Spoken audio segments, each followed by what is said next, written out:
This is Beach Weekly.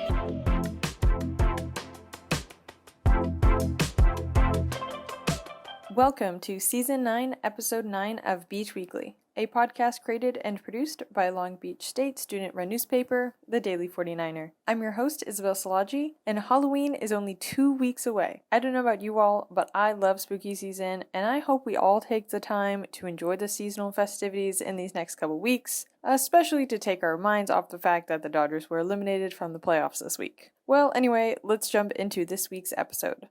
Last Friday, President Joe Biden visited Southern California and spoke at Irvine Valley College. He recognized the ongoing social protests occurring in Iran and across the world in response to the death of a young woman, Mahsa Amini, while she was in custody of the Iranian morality police. Additionally, in his speech, President Biden advocated for reducing the costs of healthcare and pharmaceuticals, noting specifically the rising costs of prescription drugs across the United States. President Biden was joined at his speech by U.S. Representative Katie Porter, who he endorsed in her run for re-election in California's 45th congressional district. Demonstrators protested at each corner of the college campus while President Joe Biden was speaking. While some organizers advocated for equal rights in Iran, supporters of former President Donald Trump protested against Biden by yelling at oncoming motorists to support the MAGA movement in the November elections. Early voting for the midterm elections has started, and Californians have until November 8th to cast their ballot. Ron Herrera, the president of the Los Angeles County Federation of Labor, resigned last Monday after the LA Times released audio of him and other LA City Council members in a conversation that included very racist remarks. After the audio was leaked, the California Faculty Association at Long Beach State released a statement on Tuesday denouncing Herrera and demanding that LA Council members Kevin De Leon and Gil Cedillo resign from the council as well. Herrera spoke at the brand new Alumni Center here at the Long Beach State campus a few days ago before the audio was released, where he advocated for a labor union center at Long Beach State and encouraged the next generation of labor union leaders. Former City Council President Nury Martinez, who was largely heard on the recording, resigned from office last week. However, De Leon and Cedillo have refused widespread calls to resign so far. There was a small oil spill off the coast near Alamitos Beach in Long Beach over this past weekend. According to the U.S. Coast Guard and Long Beach Fire Department, the spill has dissipated, but they are continuing to monitor the area for any evidence of more oil in the water or along the shore. KTLA reported last Thursday that at least 3 cases of the avian flu, also known as the bird flu, have been confirmed near Dorado Park here in Long Beach. According to the Long Beach Department of Health and Human Services, these are the first cases of avian flu to be confirmed in Los Angeles County. The virus was found in 2 Canadian geese and 1 black-crowned night heron, though the health department stated that more sick and dead birds were found in the area. The avian flu is highly contagious among birds, though it is rarely transmitted to people or other animals. City health officials have said that the public risk is very low as of now, but just to be safe, avoid contact with wild birds and keep your pets away from wild birds for the time being. COVID-19 related hospitalizations remain on the decline in Los Angeles County. As of Friday, CBS News reported that the 7-day average rate of people testing positive for COVID-19 was at 3.9%, though this is considered an undercalculation of actual case numbers in the county, as at-home test results are not always reported. Despite the consistently low case numbers in recent months, considering that new variants continue to pop up, and with the seasonal trends of COVID-19 in the last couple of years, public health officials are bracing for a rise in COVID-19 cases over this winter. As such, public health officials are encouraging residents to receive the newest version of the COVID booster shot, which is designed to combat the newest strains of COVID-19. This past Saturday in Whittier,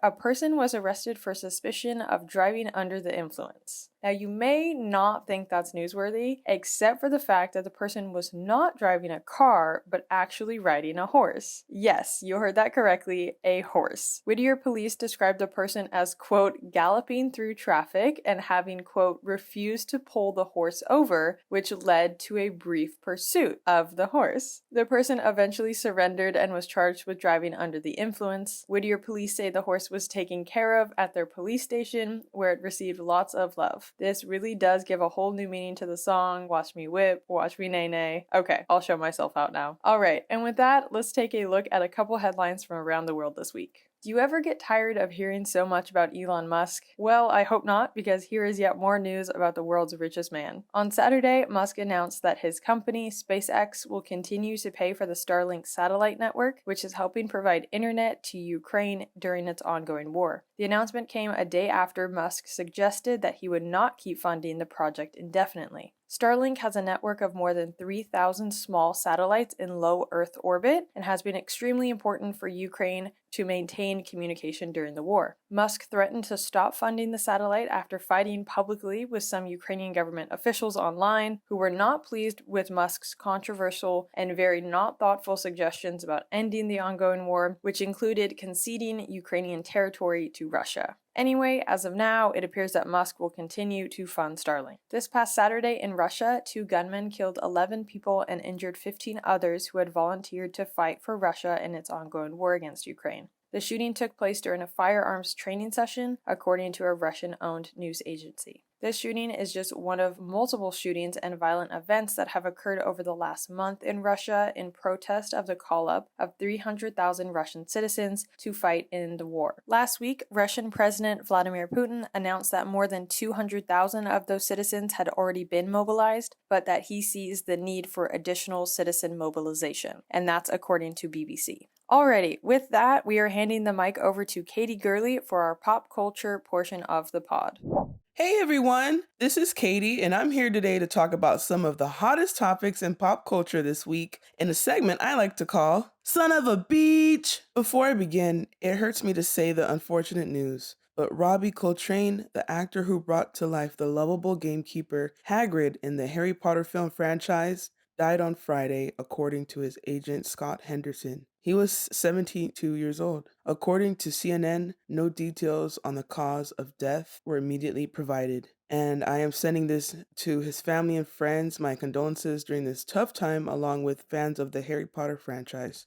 In episode 4 from the season 13 of The Great British Bake Off, hosts Noel Fielding and Matt Lucas announced to the remaining contestants what the next challenge would be. Typically on a baking show like this, you would think that the contestants would make desserts in an appropriate yet tasteful manner and to a decent theme. But nope, you won't believe this, but the theme for the episode was titled Mexican Week as part of their Cultural Week specials. Contestants had to prepare pan dulce, tacos, and tres leches cake. That's not even the worst part. The contestants and even Judge Paul Hollywood were mispronouncing the name guacamole and said guacamole and pico de gallo as pico de callo. So much interpretation and jokes were made about different terms like Aztec and Mayan, in which contestant Kevin Flynn used to describe his pyramid cake. Those are 2 different cultures and empires. He also stated in the episode, yeah, Mexican food is fun, but Mexican baking? What do Mexicans bake? Let that sink in. And just that, from that alone, that is such a weird topic to even do for your episode. Not just, why would you name it Mexican Week? Just name it Mexican cuisine or things like that. Don't just say Mexican Week. And what makes it worse, if you watch the episode, you see these people who kind of mock the culture, sort of like cultural appropriation, wearing like ponchos and hats and things like that, saying terms that they shouldn't be saying on the show. And I feel like it's such a disrespectful move by that show, the program. I know it airs on Channel 4, which is one of the channels in Britain, no longer on BBC, but that's no excuse. There's many ways they could have handled it better. And the fact that one of the judges were mispronouncing the words, all you had to do was bring in a specialist that, who specializes in Mexican cuisine, someone of color, first off, to get a different point of view. Don't disrespect people's culture, period. And that is my take on that. That's such a shame for such a big show and program like that, one of the biggest shows out there in Britain. Yeah, that's not how we do it here. Speaking of disappointments, English musician Rex Orange County was indicted with 6 counts of sexual assault in a UK court on October 10th. Alexander O'Connor, his real name, allegedly assaulted a woman on June 1st shows in London, 2 times being at London's West End and 4 times the next day in a taxi, along with at his home in Notting Hill. According to The Guardian, O'Connor appeared at Southwark Crown Court on October 10th. He pleaded not guilty to all 6 charges and was released on unconditional bail. Alex is shocked by the allegations, which he denies, and looks forward to clearing his name in court, a representative for the musician said in a statement released to the press. In July, O'Connor announced that he was canceling his upcoming tour dates in Australia, New Zealand, and Europe, stating the reasons as unforeseen personal circumstances that meant he was having to spend some time at home this year, and would not be able to continue with touring as planned. "This is the last thing I want to do," he wrote. "I love touring and I am so sorry to be letting anyone down. I look forward to getting back to it as soon as I can." There will be a provisional trial date set for O'Connor on January 3rd next year. I don't know what's going on with men this year. Like, come on, get it together. I know this is allegedly, but this is not something that would just come out of the blue. Rex Orange County is known to be like, this nice guy, great performer, underrated indie artist. But here he goes acting up in the UK. Like, come on. Just because you're not in the US right now doesn't mean no one's not going to follow you. Come on now. As a celebrity, you have to be like, just behave, be a good person. Why are these people with big platforms like the worst people in the world? If you guys listen to Son of a Beach in prior weeks, Adam Levine, Ned Fulmer, all these guys, like, what's going on in the air? Like, come on. But anywho, I'll be rooting for the victim on this, so hopefully justice will be served.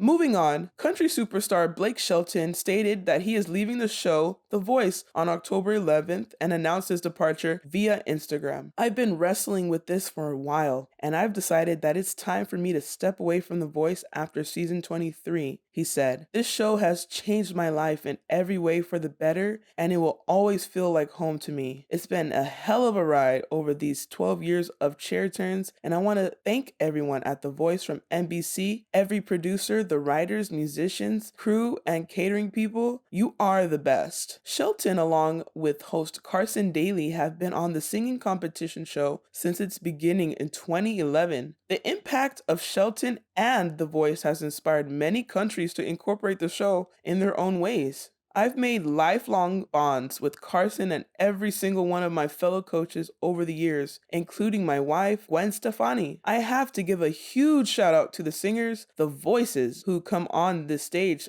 season after season and amaze us with their talent, and a special thanks to those who chose me to be their coach." Towards the end of his announcement, Shelton stated, "Lastly, it's about y'all, the fans who watch and support these artists, us coaches, and everyone at The Voice chasing their dreams. It wouldn't happen without you." Shelton is set to wrap up his journey on The Voice after season 23, set to premiere next year, with confirmed judges Kelly Clarkson, Neil Horan, and Chance the Rapper.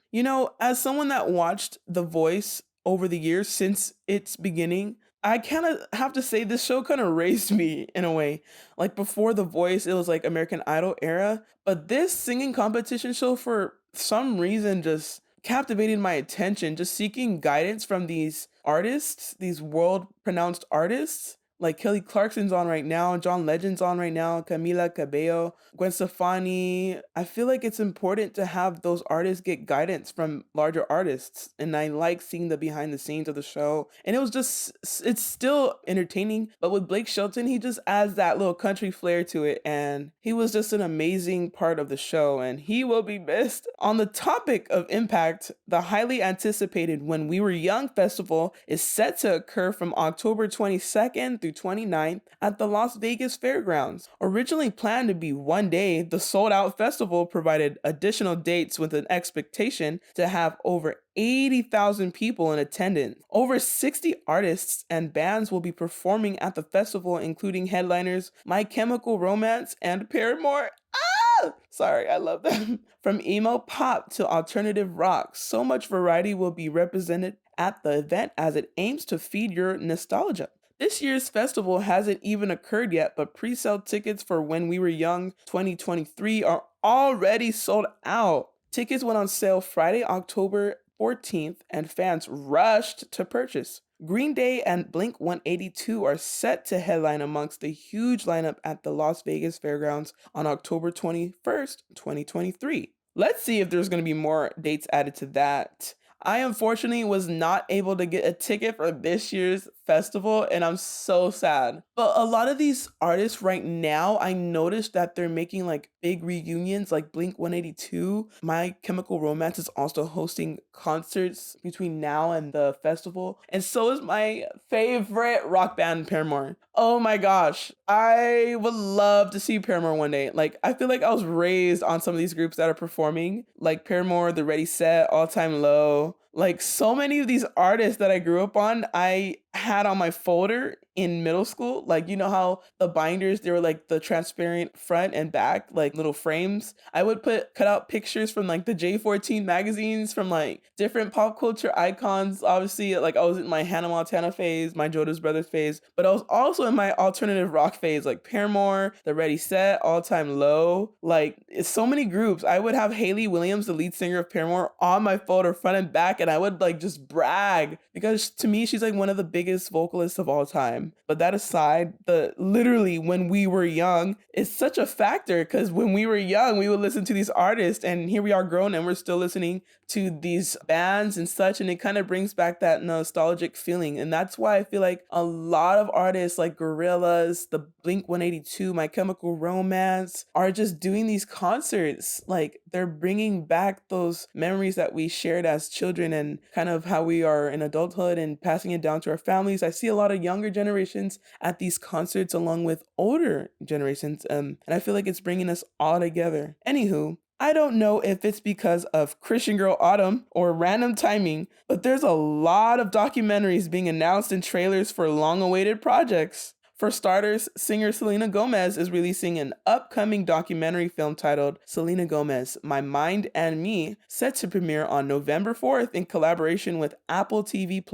The project follows Gomez in the span of 6 years of her life. On October 10th, also being World Mental Health Day, Gomez released a full-length trailer for her documentary onto her Instagram. In the trailer, she talks about the kickstart of her career from a young age, lupus diagnosis, and anxiety. Gomez gives back to her community and is even seen visiting an old classmate. According to a press release by Apple, the documentary is directed and produced by Alec Kashishian. The film will show fans an intimate side of Selena's personal life amid her global success as an actress, producer, entrepreneur, and recording artist. Another documentary that is coming out is focused on the beloved Barney, in which, off topic a little, actually Selena began her acting career on Barney as a child actor, so that's like indirectly correlated. I did not plan that. But anyways, I Love You, You Hate Me is the name of the Peacock documentary, and we'll talk about all the stuff that was occurring behind the scenes of the TV kid program. Behind the smiles and memorable songs hides death threats, gang violence, and sex tantric, in which all are discussed in the film. The documentary brings awareness to unseen hate Barney and Friends received during its run since the 1980s. Barney is so impossibly wholesome, there is that desire to pop the balloon. Original Blue Clues star Steve Burns said. Burns is featured in the two-part documentary as well. David Joyner, who played and voiced Barney from 1991 through 2001, talks about his experience as a character and encounters like death threats and occurrences behind the camera. He shares many jaw-dropping moments, and the film itself answers many questions of curiosity like conspiracy theories. The documentary was released on October 12th and is available to watch now on Peacock. Today feels so much like nostalgia because another childhood and adult favorite franchise released a trailer for a film. Mamma mia! You already know, I am talking about the Super Mario Bros. Movie setting to release in theaters in April 2023. The iconic franchise plans to release a computer animated movie based on our favorite plumber Mario travels as he does through an underground labyrinth with his brother Luigi trying to save a captured princess, which I believe a 99.9% chance that princess is Peach, but just act surprised for now. A teaser trailer was released for the film on October 6th, and fans are excited for the film as its release date is sort of timely with the upcoming Nintendo World and Universal Studios Hollywood rumored to open early 2023. It's almost here, guys. I'm so excited for that too. The cast is star-studded with actors Chris Pratt as Mario, Charlie Day as Luigi, Anya Taylor-Joy as Princess Peach, Jack Black as Bowser, Keegan-Michael Key as Toad, and Seth Rogen as Donkey Kong. Despite some criticism of Pratt's voice as Mario, the hype for the film stands firm, and I can sense many fans await to dress up as the iconic characters to the theater when the movie comes out next April, myself included. These documentaries and trailers are just dropping left and right. I don't even know which one to watch first. It's literally Christian Girl Autumn, so I gotta step up my game, and it's starting to feel like fall again, guys. I'm so excited. Like, that stay at home type of weather, get a nice cup of hot chocolate with a nice warm meal, like a soup or something like that. I'm so excited. And I hope to watch these documentaries when they come out. And the ones that are already out, I want to watch them as soon as possible. I don't like spoilers. So I got to get it out of the way. And personally, for that Super Mario Bros. Movie, I'm so excited. I'm a fan of some of the actors that are in that movie. Anya Taylor-Joy, for example, she is so gorgeous, such a talented actress. If you guys haven't seen some of her films, yeah, she's amazing. Jack Black obviously is an iconic actor, but he's a tremendous voice actor as well. Keegan-Michael Key is so funny. Oh my gosh. So funny. Oh my gosh. And Seth Rogen. Seth Rogen, it's so hard to take him seriously, but he's so cool. Such a chill guy. Chris Pratt, I'm not gonna lie to you guys, I'm not the biggest fan, but he's booked and busy, so he knows what he's doing. I'm excited for all that. Selena Gomez releasing that documentary. I hope she talks about her past, with Justin Bieber. If you guys tuned in the last few weeks, I've been commenting about different instances in pop culture, and the podcast with Hailey Bieber was one of them. And I know Selena Gomez's documentary is coming out soon, so I hope something, at least if it's small, is addressed about her and Justin Bieber's history, so we can just wrap this situation up. Yeah, we need a final chapter. I know it's none of our business, but we just need a final chapter.